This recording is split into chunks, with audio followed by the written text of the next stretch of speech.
On the surface of things, Uncharted 3 is a game I should not enjoy nearly as much as I do. It's this unbridled, hyperactive, oddly paced action game that is constantly railroading us from set piece to set piece, houses some pretty weird villains which tend to spin some wild nonsense on the player, and a bunch of really rushed crap here and there. And yet, I will still never bring myself to dislike this game, because whenever some dumb shite goes down, it's immediately followed up with like the greatest and most exciting moment in the series, time and time again. It's non-stop frantic and fun action. From its breakneck variety of unique set pieces, its addictingly satisfying melee system, revamped non-linear shoot-'em-up environments, it's hard to pick a spot to start with this game. It's clearly trying to be this exciting conclusion to the Uncharted trilogy, even if it occasionally trips over itself to get there. For starters, the plot of this game is pretty much perfect. 2 years after the events of Uncharted 2, and now far more arrogant Nathan Drake, submerged in his overinflated ego, is out to not only prove his worth, but to gain the glory of yet another high-stakes adventure. This time being a bit more of a personal one, further delving into the deep history of his childhood and his much expanded relationship with Sully. I've heard from so many that they're all out of character here, that Nate's weird because he wants to stay on the adventure unlike prior titles, that Elena's weird because she doesn't want to continue unlike prior titles, and that Sully's weird because how much he cares about Nate now. But at this point in the series, this seems more fitting than ever. After experiencing so many exciting adventures where Nate has barely survived by the skin of his teeth and has managed to win against all odds, it makes sense for him to develop a bit of a confident and cocky exterior, thinking himself invincible and capable of overcoming any challenges, setting up an amazing story tackling much harsher themes of hubris and letting legacy dictate one's actions. The characters constantly calling out Nate's mannerisms and striking him where it hurts help ease the player into this new supercilious Nate, striking a perfect contrast from prior entries. Unlike the first two games where Nate is the one adamant to abandon the adventure once things go wrong, this time around with his much more stubborn vanity, he's the only one willing to press onwards. Why, Nate? That's what we're here to find out. No, I mean, why this obsession? I'm just worried. I can take care of myself, all right? Elena, in her usual much more professional contrast, after suffering so much and seeing just where this unhealthy obsession can lead to, now wants nothing to do with his life anymore. Come on, admit it.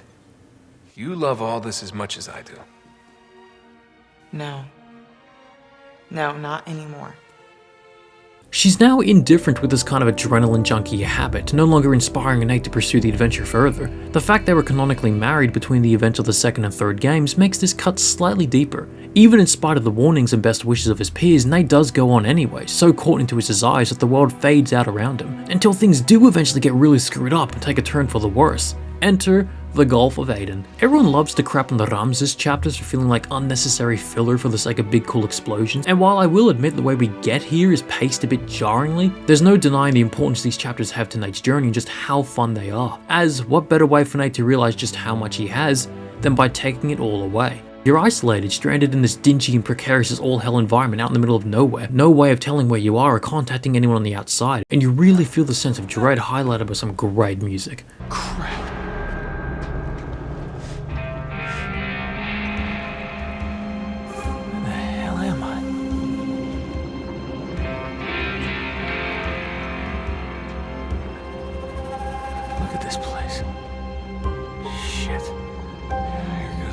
But even in spite of this dreary melancholy, the isolation, the lack of hope, you still persist and kick all their goddamn asses, tearing through their ranks and transforming the ship graveyard into a literal graveyard, showing just how far this man is willing to go for Sully. One could even say, to the ends of the earth. Ooh. It's also home to some of the best gameplay sequences in the series. Even if you think its placement is odd, there's no denying the fact these chapters kick absolute ass. The open-ended environments, the tidal wave that just rips and tears through everything, the rough seas where you blow up opposing ships whilst trying to defend your own from boarding pirates, the suffocating and rampant sinking cruise ship. It's so cool, man. This is some next-gen Pirates of the Caribbean shit, dude. It's so unusual for this series. But when playing through these chapters, you're still hit with that sense of guilty onus, knowing just how easily this all could have been avoided, had Nate listened to his friends and essentially family and let this one go. These chapters serve as that brutal, humbling and reality check this goddamn ass needed, as no conversation or interaction could have put him in this place much like this. Sequestering him from everyone makes it feel like this could truly be the end, allowing him to clearly reflect on and reevaluate his actions. I can only imagine now just how much he wants to be done with this adventure and reunite with everyone, cemented further by one of my favourite interactions with Nate and Elena. Seeing Nate return, drowned in remorse and regret for his actions, his heartfelt and sincere apology to Elena, his unstoppable drive to find and save Sully, it's such a bittersweet scene. The somber music, the warm evening lighting providing a much needed sense of comfort after the brutal washed out and pale tone to Ramses' quarters, all culminate in a great scene in my opinion, wrapped together by some amazingly underrated acting from Nolan North and Emily Rose. It presents to us that Nate is finally back, the old one we all know and love, showing that this sudden character change was by design and in service for this more touching narrative. But the game still opts to leave the more contextually sensitive moments more exclusive to the cutscenes rather than the gameplay. The Uncharted series has always stood out in a story-driven genre for just how engaging they are to play. The games aren't easy and don't just hold your hand through each set piece, unlike story-driven titles of now, where they'll say something like, "Oh, you gotta hurry and do it," but you can just stand there, not a care in the world, no consequences.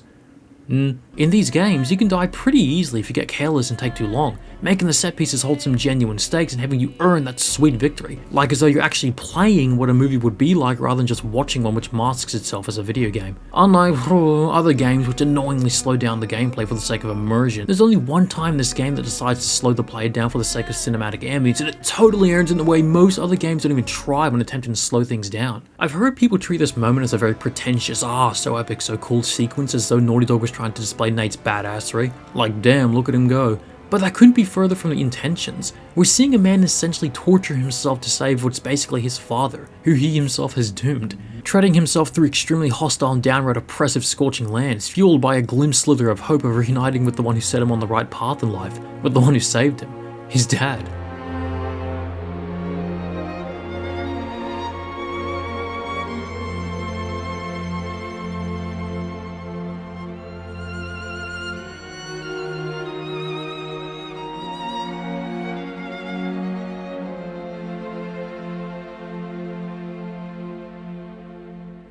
The way Sully's been expanded in this game is just so great. Unlike prior games which more so painted him as Nate's partner in crime and not really much more, this game establishes a much tighter bond between the two, and there's a reason Sully is a fan favourite amongst the community. The snarky, cynical, witty banter of Sully's much greater experience in thievery clashes with Nate being a street rat is just so fun to watch. Sully viewing Nate as a second chance in life, a shot at redemption for such a difficult and messy existence paid by constant double crossings and disloyalty, for a lousy upbringing.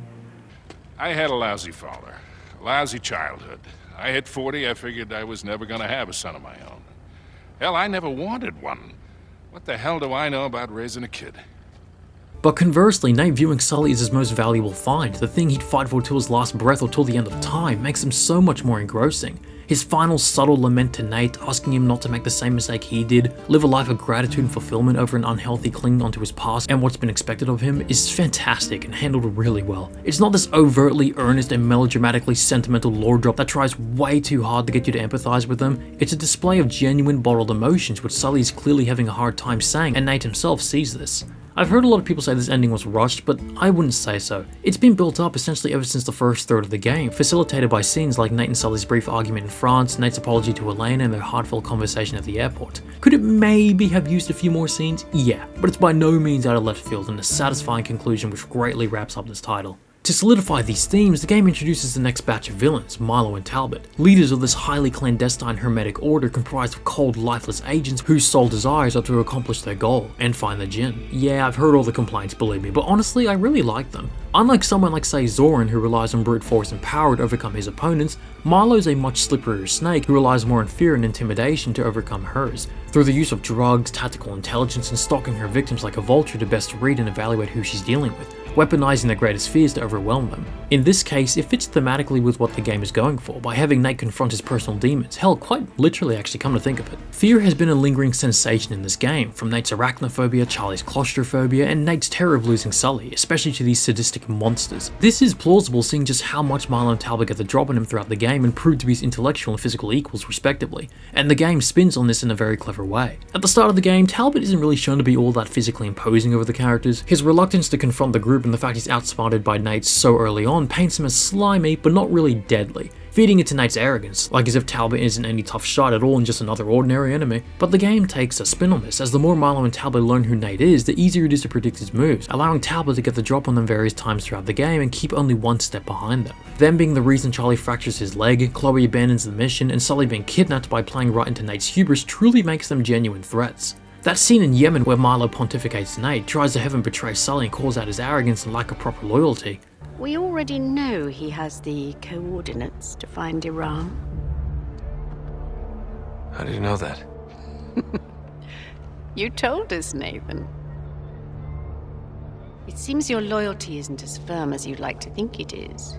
Perfectly aligns with their sadist natures. They not only torment their foes, but also have fun doing it. I mean, just look at their reactions when they've essentially checkmated Nate and taken Sully hostage, making them, as villains, truly engaging and genuinely threatening. They're always on the move. We're no longer dealing with overconfident mercenaries or trigger-happy pirates, but rather this much calmer, more skilled, intelligence-based organization with unlimited resources at their disposal and impeccable tracking techniques, treating it as though Nate and the gang are prey never truly hidden from these predators. You can see why Nate would be afraid of them, at least a bit. They've proven to be his match. Going from this confident, tough-as-nails group to just lonely Nate feels dismal, as though everything that could have gone wrong did go wrong. But more importantly, striking him where it truly hurts by threatening his ex-wife Elena and taking Sully with plans on executing him once his value has run out, creating a very frantic and insanely stressful countdown timer the more you drag yourself through that desert, knowing any one of those days could have been Sully's last. But nevertheless, still succeeding in the end, outsmarting them by the conclusion, surviving their trickery against all odds, powering through the desert, fighting the hallucinations, getting the drop on them, and ultimately emerging victorious.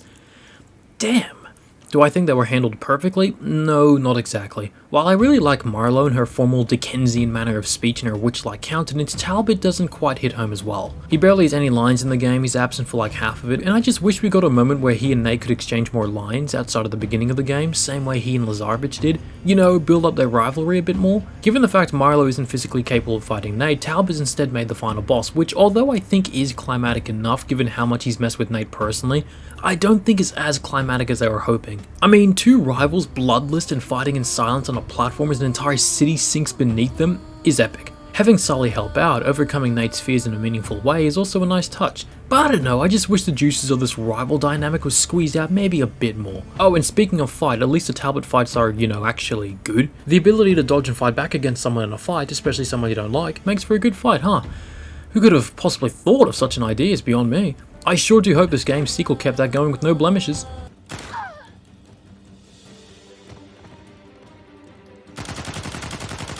I'm never gonna let those go. You can call this game out for all sorts of weird stuff, but at least there were no moments where I thought, what in the absolute hell were they thinking this would be fun on any planet? In fact, exact opposite with this title especially. This game features some of the most goosebump-inducing, high-octane, well-directed set pieces I've ever seen in a game. Escaping a sinking cruise ship as you survive without even seconds of breath to spare, blowing up ships sky high while dealing with hostile pirates, exploding a plane hundreds of feet in the air over the empty quarter.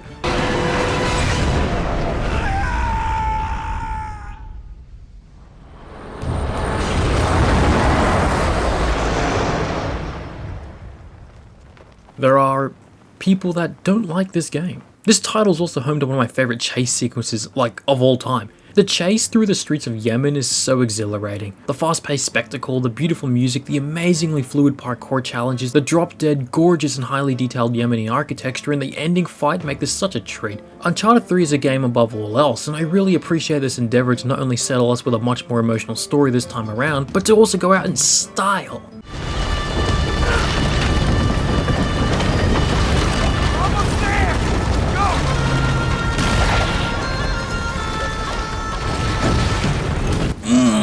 Unlike the first two games, which featured very linear design levels to ease combat for the player, Uncharted 3 comes jam-packed with incredibly open environments, with all sorts of goodies scattered about, begging you to move around and find the best vantage point possible for the situation you're in. The stressful abundance of enemies which can overwhelm you at any given time always manage to keep you on the move, reading the environment head to toe in search for that busted grenade launcher to turn the tide. You're rarely motivated to stay in the same place, and this works much to the game's advantage in encouraging you to experiment with the weapons and moves the title has granted you, never feeling monotonous or banal. In Uncharted 1 and 2, the monastery levels were these linear corridor shoot-'em-up stages that didn't really offer many branching paths to take the combat, whereas in Uncharted 3, its monastery level takes place in this humongous open environment, with a stealthy undercover area, climbable buildings to enter, a huge flight of stairs to scale if you want to pick off your enemies like ants, and an open ground zone with less cover but more ammo, allowing you to take the fights at your own pace, rarely getting cornered and always having a method to mitigate difficulty and overcome the odds with enough thought. A design which thankfully was brought back in Uncharted 4. But if they do manage to close the gap, up close and personal is still a ton of fun. Melee in the series has so far been pretty good if not a bit simple. In Uncharted 1 you just spam square a few times and win. If you want to be daring you could throw up triangle or two in there to get some extra ammo, but you pretty much just smash the shit out of that square button. Uncharted 2 is a bit more interactive as enemies will occasionally counter your attacks, requiring you to press triangle in order to counter them back. You can't just spam square the whole time and expect to win. Uncharted 3 though is the best melee I've seen in the series. Unlike Uncharted 2 where enemies will only counter you once, twice if they're armoured, and only one enemy can attack you at a time, Uncharted 3 goes balls to the wall insane. Enemies can attack you from all directions at all times, front, back, sides, it doesn't matter. But they can also counter multiple times, always keeping you active in the fight and never feeling boring as you anticipate enemy attacks. You can even press circle now to throw them around the place, which can lead to some pretty funny kills. You can disarm them in combat now, use environmental props to one-shot KO them, and on harder difficulties the triangle button prompt which warns you of an incoming attack has been removed, relying completely on your reflexes instead. Hahaha, ooh. The sped up animations, crunchy sound effects, and much wider variety of fighting moves make it a blast, especially these 10-foot tall, goddamn hulking brutes which serve as mini bosses. Like goddamn dude. Some people criticize the melee for not making too much sense and they being too OP, and I would be more inclined to agree with this to the same people who said the same about Prova. Uncharted 2 introduced co-op, which allowed up to 3 players to engage in a series of different modes, from a survival onslaught mode to even a mini-campaign with fully animated cutscenes and unique enemies separate from the main game. Uncharted 3 expands on this with a much greater number of challenges, survival mode, arena mode, hunter mode, and an even more fleshed out side campaign featuring a fun little story where Lazarevich, Eddie, and Flynn are conspiring against you. I have a lot of great memories with this. It was a lot of fun playing with family and friends and helped these titles stand as such great value propositions both then and even to this day. On top of the co-op, the game also somehow managed to squeeze in an entire multiplayer mode with even more goodies. More weapons, skins, perks, maps, mobility, but most importantly, set pieces! Yeah, that's right. On top of the campaign having an insane amount of fun set pieces, they decided to also port them to the multiplayer, like the airport map, which has you start off riding on this convoy in the back of trucks chasing a plane down as you shoot each other. Eventually the plane will take off however, so you need to be on board or else you're toast. Then you reach the airport and the fighter jets will occasionally swarm in and bombard you from above, tearing the airport apart. Then there's this other one in the London Underground, where you do battle across 2 different trains trailing each other left and right. If you want, you can jump over to the neighbouring train or defend your own, until eventually arriving at your stop, where you then continue the battle in an open arena this time. It's just so sick, dude. So many fun set pieces to break up the already really fun combat in these amazingly designed maps. And in terms of soundtrack, oh boy, in my opinion, this game has the finest one. The best way I can think of describing this OST is ethereal. As stated in my Uncharted 4 video, one of the reasons the original trilogy's music sounds so good is that they capitalized on the predominant cultures each title centered around. In Uncharted 3's case, not only did they travel to the Middle East to better map out and learn their architecture for the game's models, but to also study their music. What did we get? In my opinion, one of the most superb soundtracks I've heard in the game. From the weepy violin the game opens on,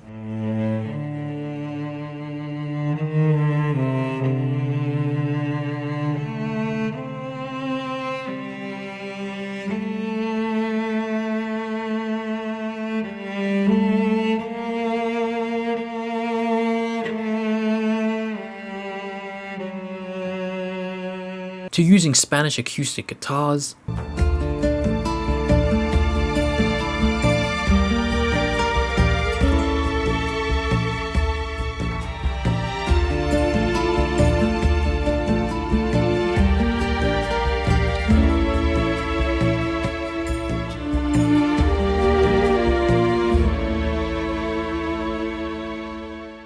to Middle Eastern woodwind instruments giving a very Arabic-like vibe,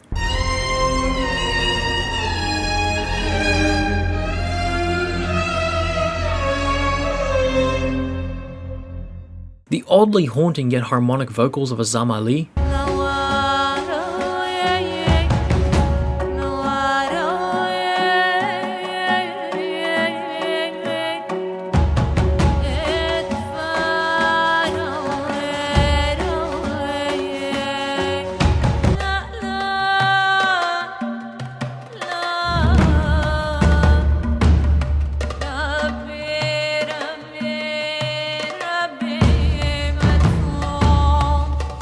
the spine-chilling and sad strings that play when you get a game over,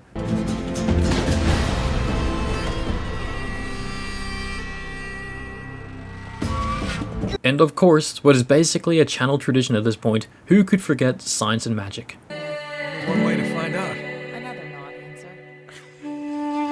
Something different.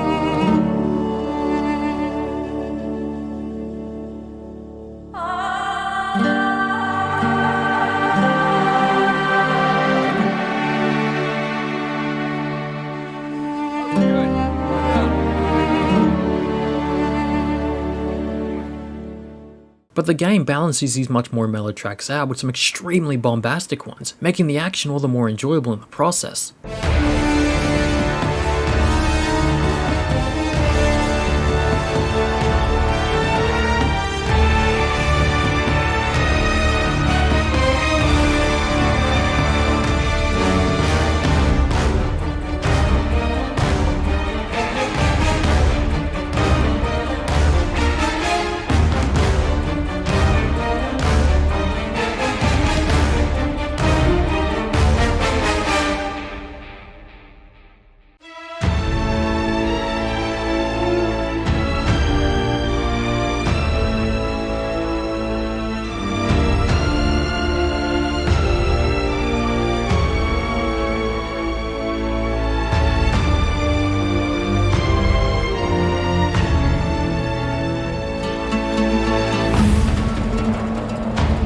All add up exceptionally and create the peak of what this franchise has offered, in my opinion. It really immerses you in the environments in a way most other games opt out of, where their settings are usually a lot more basic and uses generic backdrops for military shootouts or something. But in Uncharted's case, with music like this and environments so detailed, I do genuinely want to walk around and see what these countries have to offer and just how much they differ from my own. That's not to say the entire title is quality throughout though, there are some dips, some serious goddamn tips. Like, you gotta love how Talbot just casually brushes off a point-blank gunshot clean to the chest right here, yet you kill him at the end of the game by shooting him, like, huh? I know Hennig stated he was wearing a bulletproof vest, but like the utter shock and intimidating presence the game gives Talbot in the scene, accentuated with the ominous music.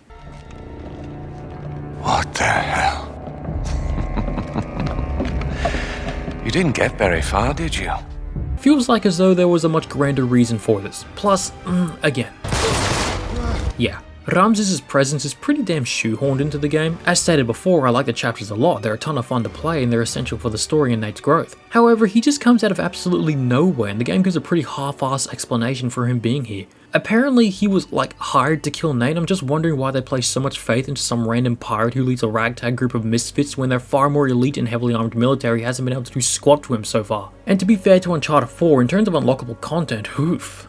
I think Uncharted 3 may actually be the worst one. The first 3 games feature this in-game currency system, whereby earning achievements you're rewarded with cash you can use to unlock extra content. Uncharted 3 keeps the currency system but does away with the unlockables, giving you little incentive to actually earn these achievements. The Nathan Drake collection does restore the unlockables, but was it worth sacrificing the multiplayer and co-op? No, I don't think so. Best case scenario, you own both copies and can play the games at their peak, and believe me, you won't regret it. Uncharted 3 is clearly a bit of a rushed game. It doesn't 100% retain the same polished presence and consistent flow as those that preceded it in Uncharted 4. But to me, I just can't turn this one down, man. It's a goddamn anarchic ride, which is clearly trying to celebrate the fist-bumping thrill ride that this franchise is, and deservedly so. Placing these characters we love at their lowest, but showing just how far they'd go to make things right, what they're willing to fight for, and just how hard they're willing to try.